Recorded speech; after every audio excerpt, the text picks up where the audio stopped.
Este trabajo presenta la dinámica de la constitución de la metáfora de la mutación. Intenta analizar la convergencia entre los aspectos biológicos, históricos, contextuales, filosóficos y sus implicancias didácticas.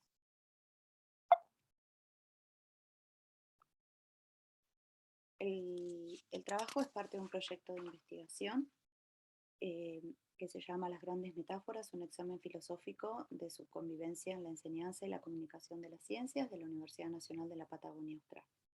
En este caso, intentamos establecer una convergencia entre la perspectiva biológica, didáctica y filosófica en la metáfora de la mutación. El interés en las metáforas en cuanto a su función, su presencia y su valor cognitivo cobra especial relevancia en la actualidad. Lakoff y Johnson sostienen que nuestro sistema conceptual es en gran medida metafórico, pues las metáforas influyen en la manera que pensamos y actúan como sistemas de conocimiento con los que conceptualizamos nuestra experiencia. Las metáforas moldean nuestra percepción, nuestro pensamiento, nuestras acciones. Eh, También estos estudios muestran que actúan en la producción de conocimiento científico, la enseñanza y la comunicación, y ponen eh, énfasis en su valor epistémico. Las metáforas son ubicuas, es decir, están no solo en la enseñanza y la comunicación, sino también en la producción del conocimiento científico, lo que se denominan las metáforas epistémicas. En la literatura han recibido mayor aceptación como recurso retórico y en la enseñanza y la comunicación para facilitar la comprensión, como una transformación del lenguaje. Pero las metáforas son parte del lenguaje científico y constituyen una descripción de lo real y no son meras formas de hablar.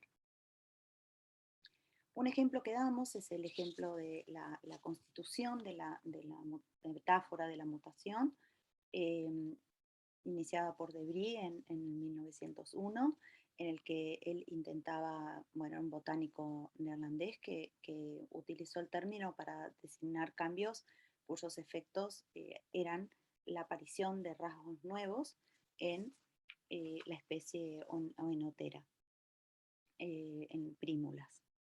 En el caso de la constitución y del nombramiento de esa planta nueva como mutante por Debris y no de variante, tiene que ver con que para él la naturaleza había creado formas nuevas a las que llamó mutantes. Y tomó la palabra del latín que significa cambiar, mutar, mudar, alterar. ¿Sí? En este caso, la metáfora llena un vacío lingüístico. Luego, este término fue utilizado por Morgan. Morgan llamó mutantes a las moscas que aparecían con rasgos diferentes. Él fue el primero en asociar un gen con un cromosoma y utilizaba las moscas porque eran fáciles de alimentar, se podían criar en los frascos, las generaciones se desarrollaban bastante rápidamente, en 2 semanas. Y esta cuestión también es interesante porque acá se pueden tomar algunos aspectos de la historia de la ciencia que tienen que ver con, bueno, por qué la utilizó como modelo y esta cuestión de las anécdotas y relatos alrededor de el cuarto de las moscas, cómo conseguía que sus discípulos consiguieran los frascos de la leche para poder criar las moscas adentro, la lupa de joyero que utilizaba para encontrar los mutantes y los 6 años que tardó en obtener su primer mutante. Él en realidad intentaba explicar los principios de Mendel, ¿sí? Y quería mostrar que existían estas mutaciones debrecianas, pero finalmente fue cambiando de idea y luego utilizó el término para ir describiendo la variación en los genes que producían los cambios morfológicos en las moscas. Y es interesante porque cambió la teoría de la mutación, que dejó de ser una herramienta para, dejó de ser, perdón, un fenómeno para ser una herramienta para entender el funcionamiento de los genes y eh, además toda la importancia de las producciones teóricas que es muy interesante discutir con los estudiantes. De ese modo, la mutación pasa a ser una herramienta. Uno puede presentar fragmentos cortos que muestran el proceso no lineal en el desarrollo de las ideas, como en este caso la mutación, que dicen mucho sobre la ciencia, cómo se construye, que fomentan en el estudiantado una enculturación científica y permiten entender a los científicos como seres humanos, sus bajezas, sus logros, sus esfuerzos, sus controversias y sus avatares.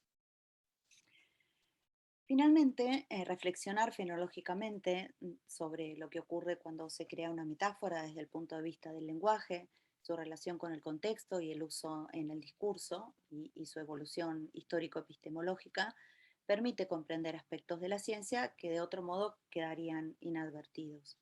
La naturaleza de la ciencia como objeto de enseñanza permite reflexionar teórica, críticamente eh, ahondar sobre aspectos problemáticos de la ciencia. En este caso, como el caso del uso de las metáforas en la producción de conocimiento científico. Muchas gracias.